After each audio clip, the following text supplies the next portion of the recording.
औज़ुबिल्लाहिमिनश्शैतानिर्रजीम बिस्मिल्लाहिर्रहमानिर्रहीम अस्सलामु अलैकुम वरहमतुल्लाहि वबरकातुहू।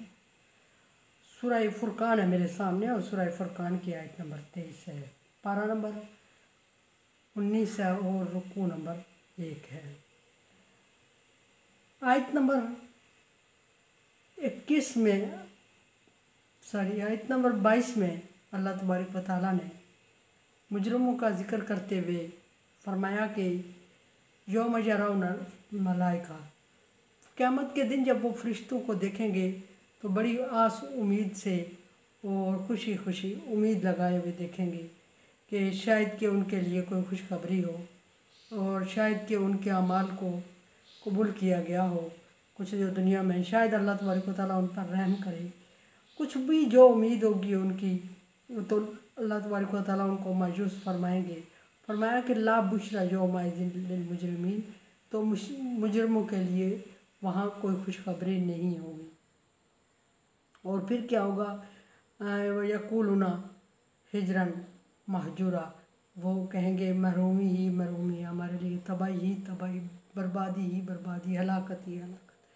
आयत नंबर 23 में अब देखते हैं कि अगर पीछे भी बात बारहा ये चली है कि जो लोग अमाल करते हैं ईमान नहीं लाते, ईमान के बगैर अमाल की वैल्यू नहीं है और अमाल के बगैर ईमान की वैल्यू है। यानी जो लोग ईमान लाते हैं और वो नेक अमाल नहीं करते और ईमान रखते हैं, तो फिर वो अमल ना करने की सज़ा पाने के बाद जितनी भी जिस तरह की सज़ा उनकी होगी, जिस हद तक उन्होंने ज़्यादती और जुर्म किया होगा, मुख्तलिफ़ सज़ाएँ मुख्तलिफ़ अमाल के हिसाब से वो सज़ा पाके दर्जा बदर्जा अमाल के हिसाब से या जुर्म के हिसाब से जन्नत के हकदार होंगे।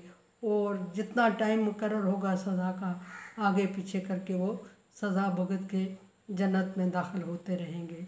लेकिन जो लोग ईमान नहीं रखते वो नेक अमाल करते रहें और उनके नेक अमाल का क्या होगा।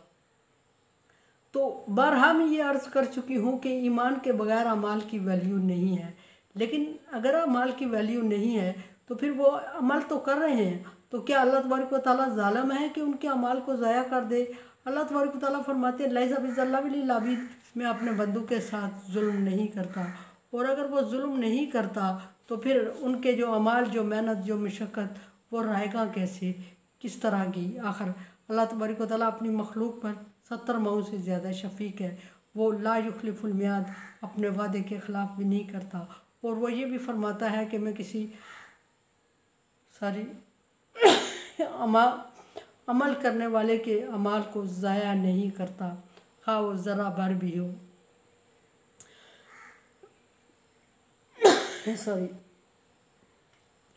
क़दिमना इला मा अमिलू मिन अमलिन, और जो हमने, वो कहेंगे आगे अमाल उनके भेजे हैं वो उनके सामने पेश किए जाएंगे, हम उनके सामने अमाल पेश करेंगे। अल्लाह तबारक व तआला फरमा रहा है वो अमाल, पहली बात तो ये है कि उन अमाल का क्या होगा। वो अमाल अल्लाह तबारक व तआला दुनिया में आसूदगी और खुशहाली की सूरत में उनको बदला दिए जा रहा है और वो बदला दुनिया में ही पा चुके हैं। क्योंकि अल्लाह तबारक व तआला ने फरमाया कि जो लोग कहते हैं कि रब्बना आतिना फिद दुनिया हसना, ए अल्लाह तू हमें दुनिया में अच्छाई दे दे, तो मैं उनको दुनिया में माला माल कर देता हूँ, मेरे पास किसी चीज़ की कमी नहीं है, दुनिया भरपूर दे देता हूँ उनको, लेकिन आखिरत में उनका हिस्सा ला नसीब लहुम फिल आखिरा, आखिरत में उनका हिस्सा नहीं होगा। लेकिन जो लोग कहते हैं कि रब्बना आतिना फिद दुनिया हसना व फिल आखिरति हसना, अल्लाह हमें दुनिया में भी अच्छाई दे और आखिरत में भी अच्छाई दे, तो उनकी आखिरत और दुनिया दोनों संवर जाती है। ये ज़रूर है कि दुनिया में अल्लाह तबारक व तआला उसको कम हिस्सा देते हैं दूसरों की ना मानने वालों की निस्बत, लेकिन इसके लिए ये नहीं कि उनके साथ ज़्यादती हो रही है, बल्कि ये उनके साथ अच्छाई हो रही है। और अच्छाई ये कि उनके आखिरत के हिस्से को अल्लाह तबारक व तआला महफूज कर रहे हैं। और बहुत उतना भी नहीं जितना वो अमल कर रहे हैं, बल्कि उससे कहीं गुना बढ़ा के, कम से कम 10 गुना बढ़ाने की अल्लाह तबारक व तआला ने मुकर्रर किया है। और ज़्यादा से ज़्यादा 700 या इससे भी ज़्यादा की हद रखी है, ज़्यादा के ज़्यादा कोई हद नहीं है। सो अल्लाह तबारक व तआला फरमाएंगे कादिमना इला मा अमिलू मिन अमालिन, जो शख्स नेक अमाल करेगा हम उसके सामने उसके अमाल को लाएंगे, उसके सामने उसके अमाल को रखेंगे और उसके सामने उन अमाल को क्या करेंगे, जहाल फजालनाहु हबाअन मंसूरा, उनको रेज़ा रेज़ा ज़र्रा ज़र्रा करके और बेकार और प्रागंदा करके हवा में उड़ा देंगे। उस वक्त उनको अपने अमाल को अपने सामने ज़ाया होता हुआ देख के बड़ा दुख होगा। और होना भी चाहिए कि दुनिया में कुछ भी है उन्होंने अमाल तो किए, लेकिन अगर वो ईमान ले आते, तौहीद बारी ताला पर यकीन करते और नबी की पैरवी करते, जो जिस नबी की भी कौम गुमराह हुई है उन सब के लिए ये है। यहाँ ख़िताब नबी की कौम को है, नबी सल्लल्लाहु अलैहि वसल्लम की, लेकिन हर एक पैगंबर के जो कौम के लोग इनकार करने वाले उनके साथ यही हिसाब किया जाएगा। याद रहे कि हर उस शख्स के अमल का, ईमान का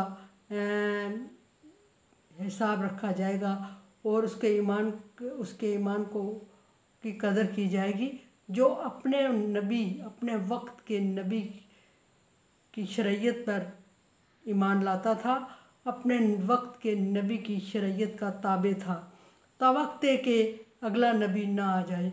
अगले नबी अपने नबी का पैरोकार था, शरीयत का ताबे था, अगले नबी के आने पर अगले नबी के हुक्म पर लब्बैक कहा।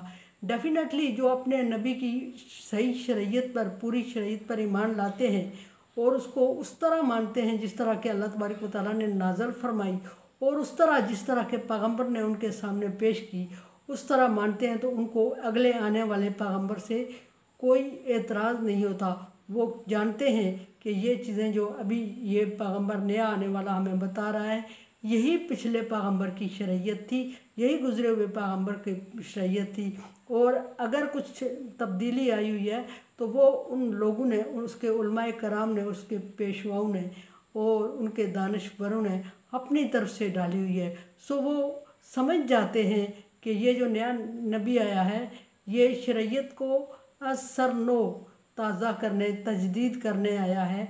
और अल्लाह तबारक व तआला जिन चीज़ों की ज़रूरत महसूस की उनको बाकी रखा, कुछ चीज़ों को अल्लाह तबारक व तआला ने मनसूख कर दिया और कुछ चीज़ें ऐसी थीं नई शरीयत में आने के लिए कि उन लोगों ने अपनी किताबों में अपनी तरफ से डाली हुई थी, उनको भी निकाल दिया गया। सो जब उनको निकाल दिया गया तो फिर शरीयत सुथरी और